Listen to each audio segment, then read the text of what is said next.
కొంతమంది తెలియక అనుకుంటూ ఉంటారు, క్రైస్తవ్యంలోకి మీరు ఎప్పుడు దిగేరండి అంటారు కదా. చెప్పండి, దిగిపోలేదు.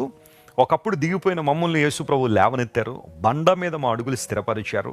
మరెన్నడూ జారి పడకుండా ప్రభు మమ్మల్ని భద్రపరుస్తున్నాడని సాక్ష్యము చెప్పండి. తద్వారా దేవునికి మహిమ వస్తుంది.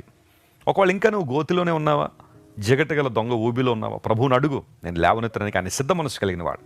అంత మాత్రం కాకుండా ఇప్పుడు మనం చదువుకున్న ఆ వచ్చిన భాగంలో కీర్తనకారులు అంటున్న మాట ఏంటంటే, ప్రభువా నీవు మా ఎడల చేస్తున్న ఆశ్చర్య క్రియలు.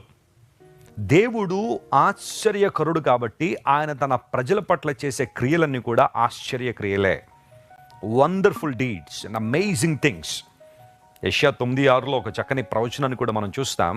యేసుక్రీస్తు ప్రభువారు ఈ లోకంలో ఆయన జన్మించినప్పుడు ఆయనకి పెట్టబడే పేర్లు ఎలా ఉంటాయో స్పష్టంగా యెషయా భక్తుడు ప్రవచిస్తూ అన్నాడు, ఆశ్చర్యకరుడు అన్నాడు. He is wonderful.